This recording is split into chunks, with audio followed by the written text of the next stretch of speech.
पाकिस्तान में bionics company ने bloodless dialysis technology introduce करवाई है और इंशाल्लाह जल्द वो जब उसको फॉर्मली इंट्रोडक्शन हो जाएगा तो वो फिर आम लोग भी उसको इस्तेमाल कर सकेंगे। तो इसके सीईओ बायोनिक्स के सीईओ फ़ारूक उस्मान साहब आज हमारे साथ मौजूद हैं, उनसे हम जानेंगे कि ये टेक्नोलॉजी क्या है। And this has happened for the first time in Pakistan. इससे पहले ये फैसिलिटीज़ और ये टेक्निक उस तरह से अवेलेबल नहीं थी। हम उन्हें खुशामदीद कहेंगे। अस्सलाम वालेकुम फ़ारूक साहब, thank you so much for being with us and it always make me excited जब आप जैसे लोग बाहर से पढ़कर वापस पाकिस्तान आते हैं एंड कुछ ऐसी चीज़ें करते हैं जिससे पाकिस्तान ना सिर्फ तरक्की करता है बल्कि पाकिस्तानियों के लिए आसानी पैदा होती है। तो ये मुझे हमेशा से बड़ी एक्साइटिंग चीज़ लगती है। Thank you so much. थोड़ा सा बायोनिक्स के बारे में बताइएगा और इस इन्वेंशन के बारे में। Thank you for inviting me on the show. मैं और मेरी वाइफ और बच्चे अमेरिका में रह रहे थे। All of a sudden we decided कि पाकिस्तान में ब्लडलेस डायलिसिस है ही नहीं। तो हमने बैग शेक पैक किए, गाड़ियाँ छड़ियाँ बेची।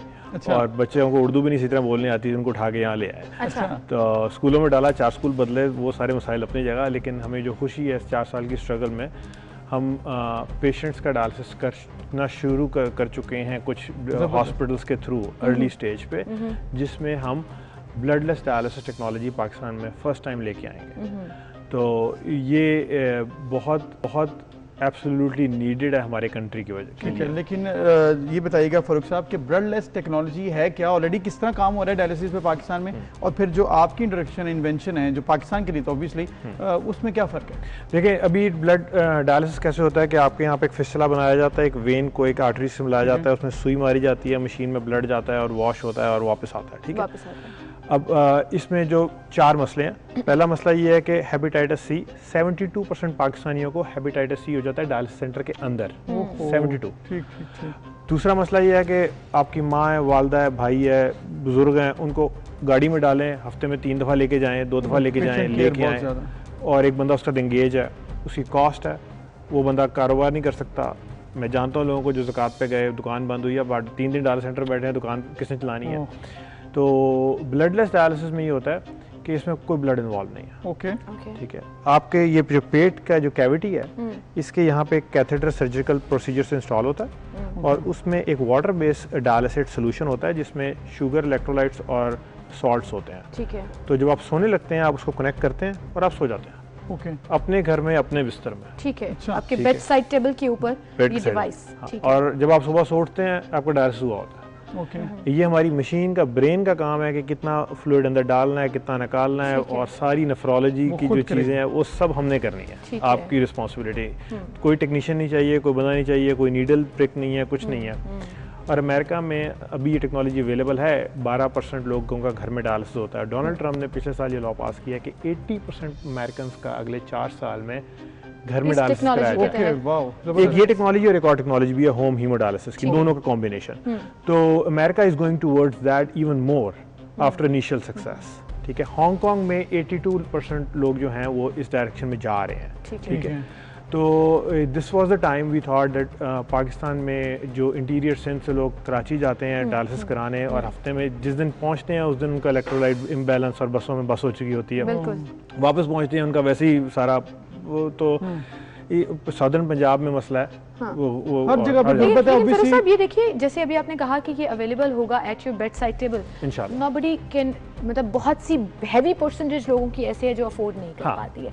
वो बेसिकली हॉस्पिटल्स के अंदर, आपको भी पता है, जैसे भी आपने ज़कात का भी जिक्र किया कि एक्सपेंसिव ट्रीटमेंट है ना, तो लोग प्रेफर करते हैं कि वो या तो फ्री ऑफ कॉस्ट, क्योंकि वो अफोर्ड नहीं कर पाते। अब ये टेक्नोलॉजी अच्छी तो बहुत है, लेकिन फिर अब गरीब लोग इससे कैसे फ़ायदा उठा सकेंगे, या जो लोग अफोर्ड नहीं कर पाते वो कैसे कर सकेंगे? मैं जब पाकिस्तान आया था ना, मैं अकेला नहीं आया था, मैं अमेरिका के बेस्ट टैलेंटेड लोगों को लाया था। जब माइक और मैं पाकिस्तान आए तो हम लोगों ने एक डायलिसिस सेंटर विजिट किया। हम लोग कराची गए, लाहौर गए, इस्लामाबाद गए, और उसके बाद हमने फैसला किया कि अगर एवरेज पाकिस्तानी को ये नहीं मिल सकता ना, तो इस प्रोजेक्ट को करने का फ़ायदा ही कोई नहीं। बिल्कुल। ठीक है। तो कॉस्ट के लिए हमने जो सारा रीडिज़ाइन किया है मशीन के अंदर, उसके डिस्पोजेबल हर चीज़, वो कॉस्ट को मद्देनजर रखते हुए किया है। अगर तो एक बंदा DHA मॉडल टाउन कराची में रहता है, ठीक है, उसके लिए एक फुल प्राइस मशीन है। अब एग्जिस्टिंग मशीन इस वक्त 8 लाख से 14 लाख की है जो ब्लड वाली है। जो ब्लड के बगैर है वो $17,000 से लेके $24-27,000 तक है। हम DHA मॉडल टाउन वगैरह में 3 लाख की मशीन दे देते हैं। ठीक है। मतलब तो लोगों ने घर में 10-10 लाख की लगाई हुई है। ठीक है। वो सबसे आसान काम है। ठीक है। वहाँ पे company will make some money as well. ठीक है। जो लोग अफोर्ड नहीं करते, आपका एक डायलिसिस 3,000 से लेकर 5,000 का होता है, आपके एक हफ्ते की कॉस्ट 10,000 रुपये है। 10,000 रुपये में हम आपको मशीन दे देंगे, आप रेंट पे घर ले जाएं पूरे महीने के रेंट। अच्छा, पूरे महीने के लिए? हाँ। तो और इसकी मैनेजमेंट वो खुद ही कर लेंगे? हाँ, मैनेजमेंट वो खुद करेंगे। उसके बाद कुछ थोड़े डिस्पोजेबल और डायलिसिस वगैरह आते हैं, लेकिन आपकी एंड कॉस्ट हीमोडायलिसिस से 30% नीचे रखी है। जबरदस्त, ठीक है। और जब हम 30% लेस रखते हैं तो मुझे 3 चैरिटीज से 150 मशीन की रिक्वेस्ट आ चुकी है। अच्छा। वो ये कहते हैं कि अगर आप 100 रुपये की बजाय 70 रुपये में कर रहे हैं, जो 30 रुपये हमारे बचाएंगे, उससे मैं मजीद पेशेंट। तो फर्ज साहब, ऑब्वियसली इतनी ज़बरदस्त इनोवेशन है और ये पब्लिक प्राइवेट पार्टनरशिप से आपने बनाए हैं, तो कब तक अप्रूवल और कब तक एक्सपेक्टेड है ताकि आम लोग इससे फ़ायदा उठा सकें जल्द? देखिए, मेरी तो ख्वाहिश है कल इंशाल्लाह। ठीक है। अब गवर्नमेंट ऑफ पाकिस्तान को हमने सबमिट करना है। ठीक है। मैं अमेरिका में FDA से 9 डिवाइसेस अप्रूव करवा चुका हूँ। तो FDA 90 डेज लेता है अप्रूवल के लिए। ठीक है। ड्रेप का कोई टाइम है? अब ये मैं वहाँ पे गवर्नमेंट को जाएंगे, हम सबमिट करेंगे और सारी चीजें देखेंगे, जल्दी हो जाएगा। लेकिन मेरी ख्वाहिश उनसे ये है कि साहब ने रीट्वीट तो की थी आपकी ये इनोवेशन। फौज चौधरी साहब को भी रीच आउट करेंगे, अगर उनसे कोई बात होती है तो बेसिकली उनकी गाइडेंस हमें काफी हेल्प कर सकती है, क्योंकि उन्होंने काफी मशीनें। And he have always been very active that Fawad Chaudhry साहब खुद भी बड़ा टेकअप कर रहे हैं इस तरह की चीजों को। तो आई रियली होप कि अगर वो ये शो देख रहे हैं तो इस चीज को भी टेकअप करें, क्योंकि ये टेक्नोलॉजी ना सिर्फ पेशेंट्स की क्वालिटी ऑफ लाइफ को बेहतर करती है, प्रूवन है वेस्टर्न कंट्रीज में, बल्कि कॉस्ट इफेक्टिव भी है। तो ये बड़ा एक इंटरेस्टिंग एलिमेंट जो है वो इसमें ऐड हो गया। Well, thank you so much Farooq Sahab for being with us and good luck. कि ये होगा तो एक बड़ा चैलेंज भी होगा जिसको आपको कवर करना होगा, बट आई रियली होप कि जल्द से जल्द ये आम लोगों के लिए अवेलेबल है इंशाल्लाह, तो आम पेशेंट और आम लोग इससे फायदा जल्द उठा सकेंगे। एनीवेज जी, आज के लिए हमारा वक्त खत्म हो चुका है। इंशाल्लाह कल मिलेंगे। अपना ख्याल रखिएगा, अल्लाह अपना ख्याल रखिएगा। लेकिन साथ साथ मैं जाते जाते ये जरूर कहना चाहूंगी, हर रोज मैं ये सोचती हूँ कि मैंने ये कहना है, अपना फीडबैक हमें जरूर दीजिएगा, बताइएगा कि आपको कैसा लग रहा है और क्या आप देखना चाहते हैं। सोशल मीडिया के ऊपर फेसबुक पर, ट्विटर पर हमारे प्लेटफॉर्म्स अवेलेबल हैं आप लोगों के लिए। आप सजेशंस भी दीजिए, क्रिटिसाइज करना चाहते हैं तो वो भी कीजिए। वेल, कल मुलाकात होगी, अपना ख्याल रखिएगा, अल्लाह हाफिज।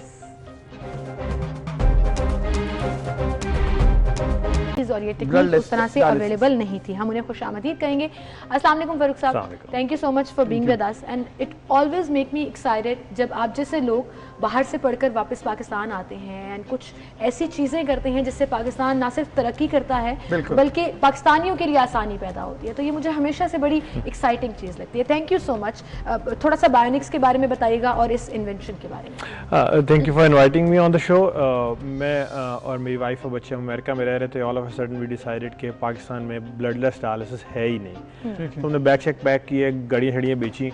अच्छा। और बच्चों को उर्दू भी नहीं इसी तरह बोलने आती थी, उनको उठा के यहाँ ले आए। अच्छा। तो स्कूलों में डाला, 4 स्कूल बदले, वो सारे मसाइल अपनी जगह। लेकिन हमें जो खुशी है इस 4 साल की स्ट्रगल में, हम पेशेंट्स का डायलिसिस करना शुरू कर चुके हैं कुछ हॉस्पिटल्स के थ्रू अर्ली स्टेज पे, जिसमें हम ब्लडलेस डायलिसिस टेक्नोलॉजी पाकिस्तान में फर्स्ट टाइम लेके आएंगे। तो ये बहुत एब्सोल्युटली नीडेड है हमारे कंट्री की वजह के लिए। लेकिन ये बताइएगा फारूक साहब कि ब्लडलेस टेक्नोलॉजी है क्या, ऑलरेडी किस तरह काम हो रहा है डायलिसिस पे पाकिस्तान में, और फिर जो आपकी इंट्रोडक्शन इन्वेंशन है जो पाकिस्तान के लिए, तो ऑब्वियसली उसमें क्या फ़र्क है? देखिए, अभी ब्लड डायलिसिस कैसे होता है कि आपके यहाँ पे एक फिस्टुला बनाया जाता है, एक वेन को एक आर्टरी से मिलाया जाता है, उसमें सुई मारी जाती है, मशीन में ब्लड जाता है और वॉश होता है और वापस आता है। ठीक है। अब इसमें जो 4 मसले हैं, पहला मसला ये है कि हेपेटाइटिस सी, 72% पाकिस्तानियों को हेपेटाइटिस सी हो जाता है डायलिसिस सेंटर के अंदर। 72। ठीक। दूसरा मसला ये है कि आपकी माँ है, वालदा है, भाई है, बुजुर्ग हैं, उनको गाड़ी में डालें, हफ्ते में 3 दफ़ा लेके जाएँ, 2 दफ़ा लेके जाएँ, लेके आएँ, और एक बंदा उसका एंगेज है, उसकी कॉस्ट है, वो बंदा कारोबार नहीं कर सकता। मैं जानता हूँ लोगों को जो ज़कात पे गए, दुकान बंद हुई है, 3 दिन डायलिसिस सेंटर बैठे हैं, दुकान किसने चलानी है। तो ब्लडलेस डायलिसिस में ये होता है कि इसमें कोई ब्लड इन्वॉल्व नहीं है। ओके। ठीक है। आपके ये जो पेट का जो कैविटी है, इसके यहाँ पे कैथेटर सर्जिकल प्रोसीजर से इंस्टॉल होता है, और उसमें एक वाटर बेस्ड डायलिसिस सोल्यूशन होता है जिसमें शुगर, इलेक्ट्रोलाइट्स और सॉल्ट्स होते हैं। ठीक है। तो जब आप सोने लगते हैं, आप उसको कनेक्ट करते हैं और आप सो जाते हैं। ओके। अपने घर में, अपने बिस्तर में। ठीक है। आपके बेड साइड टेबल के ऊपर ये डिवाइस। और जब आप सुबह सो उठते हैं, आपका डायलिसिस हुआ होता है। ये हमारी मशीन का, ब्रेन का काम है कि कितना फ्लूइड अंदर डालना है, कितना निकालना है, और सारी नेफ्रोलॉजी की जो चीज़ें हैं वो सब हमने करनी है। आपकी रिस्पॉन्सिबिलिटी। कोई टेक्नीशियन नहीं चाहिए, कोई बंदा नहीं चाहिए, कोई नीडल प्रिक नहीं है, कुछ नहीं है।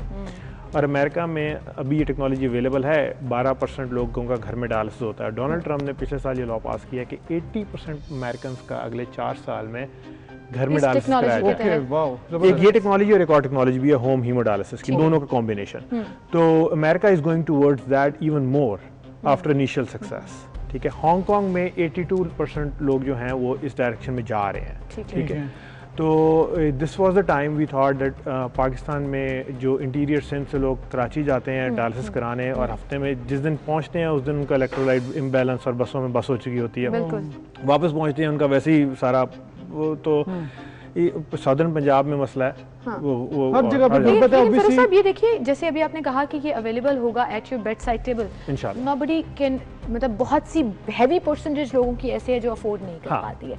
वो बेसिकली हॉस्पिटल्स के अंदर आपको भी पता है, जैसे भी आपने ज़कात का भी जिक्र किया कि एक्सपेंसिव ट्रीटमेंट है ना, तो लोग प्रेफर करते हैं कि वो या तो फ्री ऑफ कॉस्ट, क्योंकि वो अफोर्ड नहीं कर पाते। अब ये टेक्नोलॉजी अच्छी तो बहुत है, लेकिन फिर अब गरीब लोग इससे कैसे फ़ायदा उठा सकेंगे, या जो लोग अफोर्ड नहीं कर पाते वो कैसे कर सकेंगे? मैं जब पाकिस्तान आया था ना, मैं अकेला नहीं आया था, मैं अमेरिका के बेस्ट टैलेंटेड लोगों को लाया था। जब माइक और मैं पाकिस्तान आए तो हम लोगों ने एक डायलिसिस सेंटर विजिट किया। हम लोग कराची गए, लाहौर गए, इस्लामाबाद गए, और उसके बाद हमने फैसला किया कि अगर एवरेज पाकिस्तानी को ये नहीं मिल सकता ना, तो इस प्रोजेक्ट को करने का फायदा ही कोई नहीं। सही, बिल्कुल। ठीक है, तो कॉस्ट के लिए हमने जो सारा रीडिज़ाइन किया है मशीन के अंदर, उसके डिस्पोजेबल हर चीज़, वो कॉस्ट को मद्देनजर रखते हुए किया है। अगर तो एक बंदा DHL मॉडल टाउन कराची में रहता है, ठीक है, उसके लिए एक फुल प्राइस मशीन है।